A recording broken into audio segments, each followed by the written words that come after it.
principle of the Gruhalakshmi was specially created to overcome that hatred, to subdue that icy stuff called hatred, to remove from the minds of the people hatred.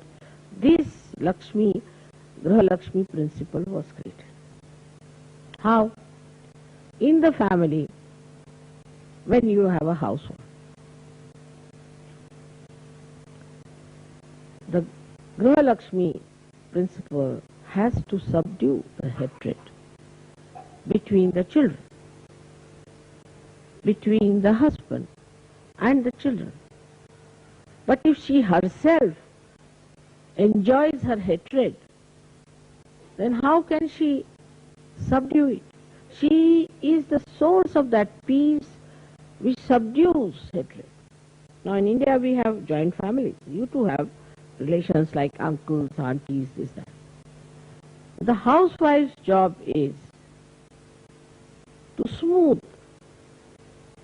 smooth out all angularities of people which creates friction.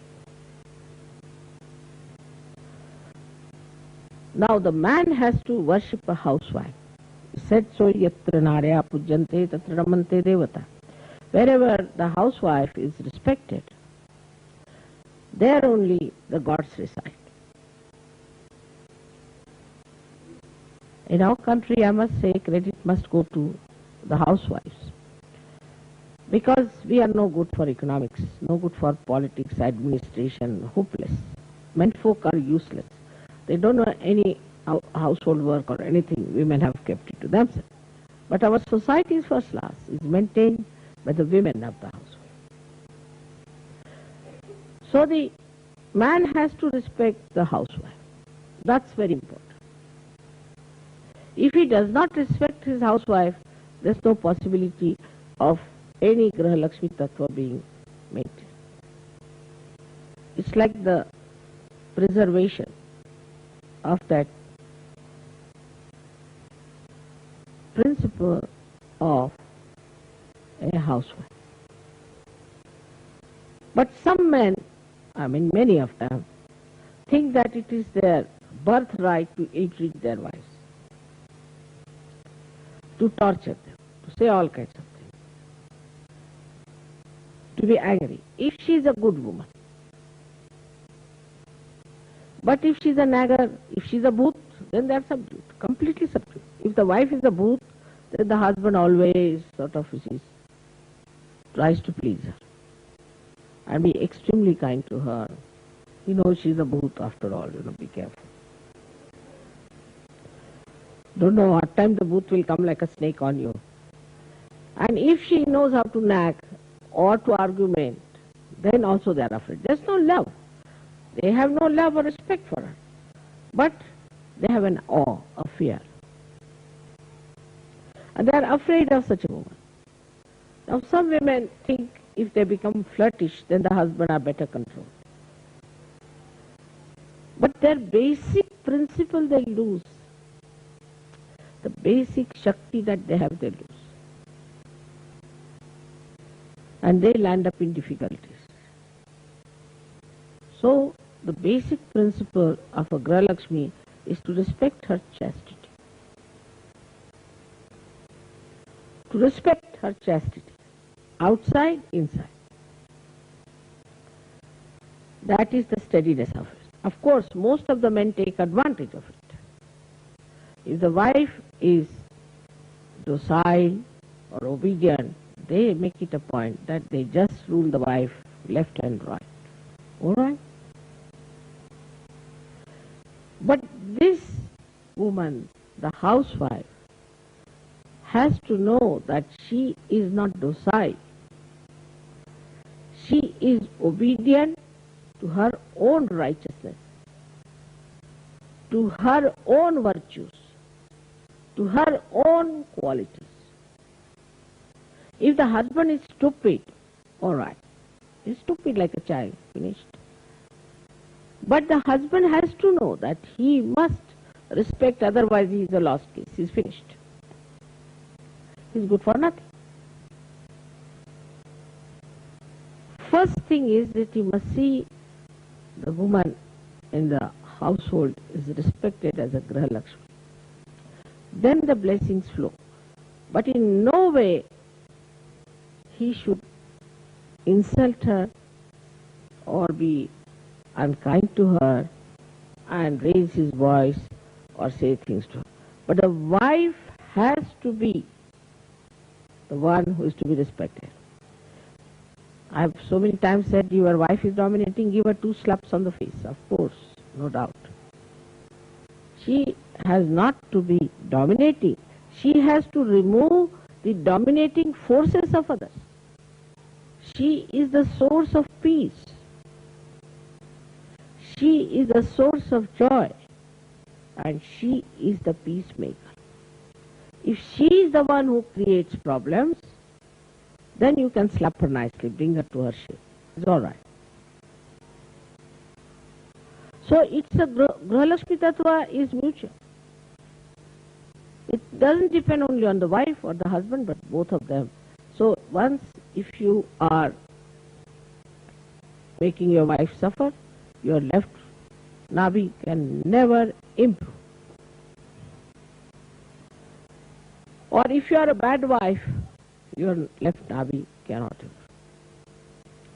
Now in the West, the problem with the women is this, that they don't realize what is their power.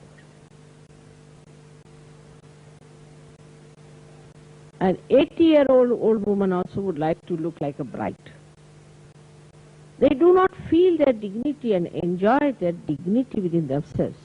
They are the queen of the house. But they want to behave like cheapish, childish, young, frivolous girl. They don't feel the dignity of their being. They talk too much. They behave in a manner that doesn't behove a housewife. Like they'll take out their hands, talk like this, as the fisherwomen do when they sell their fish to someone and when they have to fight. Or they shout. Sometimes they shout also. I mean, this, I've heard they shout. And sometimes they beat their husbands. That's the limit. They start always comparing themselves with the husband to begin with. Like, I am such a rich man, a rich man's daughter. I am from such and such family. My husband is from such a low family. He has no money, nothing. He is not educated, so he'll treat him. Treat him in a manner that shows no respect. Such a woman will lose all her powers. Also in her own ways, she will feel guilty. She'll feel guilty because, first of all, nobody has right to look down upon anyone whatsoever, in Sahaja Yoga especially. Then to look down upon your husband is something unbelievable. He may not be a Sahaja Yogi, all right? He may not be up to the point. But by your behavior, by your strength, by everything, you can save him. But why are you losing yourself? By dominating others, by strangling others, by making your husband a very sort of a frog in the well, telling him, oh, we both are, after all, we should enjoy, let's have our house separately, nobody should come in the house, even a rat won't enter that house. Even to say, oh, these are my children, my husband, myself, is the negative of Sahaja Yoga. Is a negative form of understanding. These are absolutely absurd things. They do not look like for any Sahaja Yogi or any Sahaja Yogi.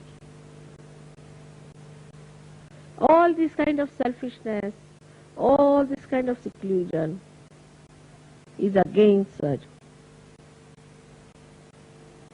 But a thing of a housewife is, oh, now, how much should I prepare For example, there will be 50 persons coming.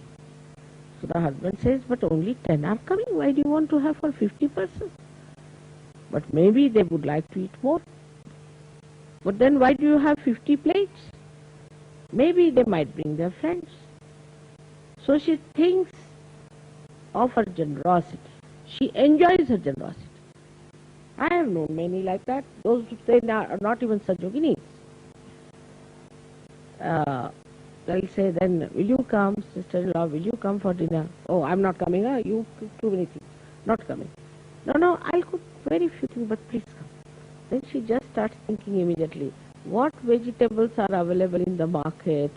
What should I get? What is the best? I mean, I'm not their guru. I'm not their mother. I'm just a relation. But they want to express their love through the food. They are the giver of food. Annada. They are the Annapurnas. And this is one of the qualities the generosity if a woman doesn't have. She is not a surgeon by any chance. Take it from her. Husband may be little miserly, doesn't matter. But wife has to be very generous. And sometimes she secretly gives money. Not to her own children, but to others. Such beautiful women have to be there in Sahaja. But I feel so sorry sometimes that the attack comes from the women of Sahajogi. Not from the men on me. I am a woman myself. I feel shocked that the women should attack me like this. For what? In Sahaja Yoga there is no domination of any kind. But all this so-called idea of servility and domination comes from the false ideas you have about your own dignity, about your own understanding. You are not aware of yourself. You do not know that you are the queen. Nobody can dominate you. Who can dominate? The lady who rules the household.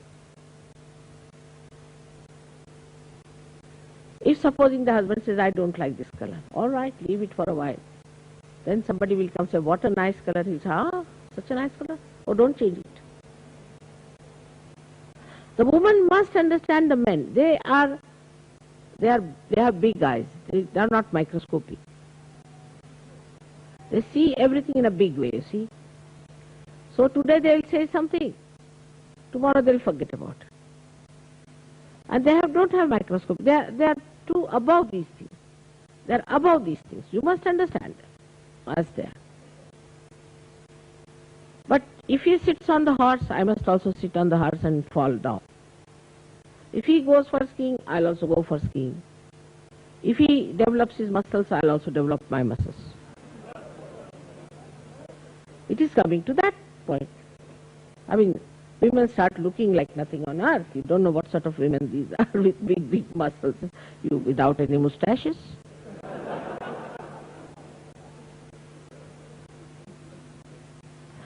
So, this kind of stupid ideas we have. But there is no subordination of any kind. You are subordinated to your own dignity, to your own chastity, to your sense of honor, and above all to your righteousness. Because you are in charge of that. The man who is in charge has to look after that side. How many quarrels you create? How can you be quarrelsome when you are supposed to become the peacemaker? Supposing we send 2 peacemakers to some country to make peace and they cut each other's throat. What will you say to such thing? You are the one who has to smooth down everything. You have the one who has to bring such expression of love, such sweet things,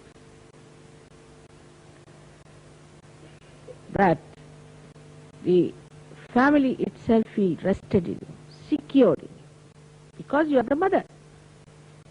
The family must feel secured within you. And this love is your power. this is your power, that you can give love. And giving love, you will find you will always enrich yourself.